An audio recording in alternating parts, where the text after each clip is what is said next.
बाढ़ में गरीब का तैरता घर, खेती और रसोई। आज सुबह सुबह नाश्ते में चावल। हाँ, रोटी क्यों नहीं बनाई? आटा होगा तभी तो रोटी बनाएंगे। परसों से कह रही हूँ आटा ले आइए।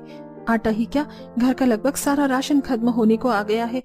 डब्बे में चावल पड़े हैं, वो भी कल खत्म हो जाएंगे। घर से 10-15 किलोमीटर की दूरी पर राशन की दुकान है, लेकिन इतने मजबूर हैं कि सामने दुकान होने पर भी हम राशन नहीं ला सकते। सालों पहले ही इस गांव को छोड़ देता तो आज ऐसा दिन नहीं देखना पड़ता। सोचा समय बदल रहा है, लोगों की सोच बदल जाएगी। समय तो बदला लेकिन लोगों की सोच नहीं बदली।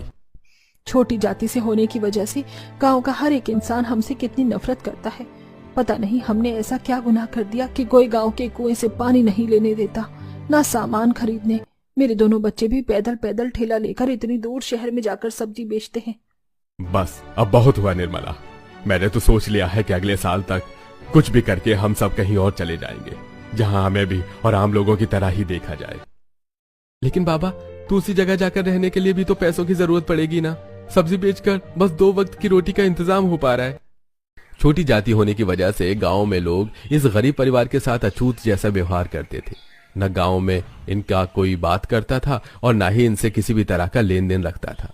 नाश्ता करके अब दोनों भाई आंगन में आते हैं, जहां उन्होंने सब्जियों की खेती कर रखी होती है। थोड़ी बहुत सब्जियां तोड़कर अब दोनों नजदीकी शहर में सब्जियां बेचने जाते हैं।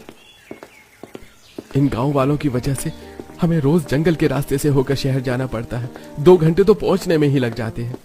बातें करते हुए दोनों भाई ठेला लेकर जैसे ही जंगल के अंदर आते हैं तो देखते हैं कि कल रात हुई भारी बारिश की वजह से चारों तरफ जंगल में काफी कीचड़ जमा हो गया है। ये क्या, यहाँ तो काफी ज्यादा कीचड़ हो रहा है। पता भी नहीं गड्ढे आसपास हैं, कहाँ हैं, हमारा कहीं ठेला फंस गया तो। जाना तो पड़ेगा ही, वापस भी तो नहीं जा सकते। बारिश का मौसम है, ये तो आए दिन होती रहेगी। अगर एक दिन की सब्जी नहीं बेचने गए तो चूल्हा नहीं जलेगा भाई।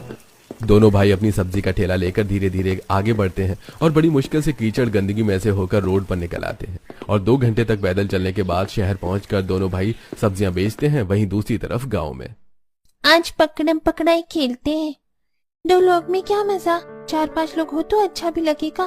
कोई भी हमारे साथ नहीं खेलता और न ही हमें खिलाते हैं। ये तो है, पता नहीं हमारे साथ ऐसा क्यों करते हैं। हम तो अच्छे बच्चे हैं ना, रोज नहाते हैं, गंदे भी नहीं रहते, सबकी बात भी मानते हैं, फिर भी ऐसा क्यों? अब इन दोनों मासूम बच्चों को कौन ही समझाए कि क्यों इन लोगों के साथ ऐसा बर्ताव किया जा रहा है। हर दिन की तरह बच्चे आंगन में ही बैठे बैठे खेल रहे होते हैं। तभी वो स्कूल से दूसरे बच्चों को घर जाते हुए देखते हैं, जिसे देख वो दोनों भागे भागे अंदर अपनी माँ के पास आते हैं।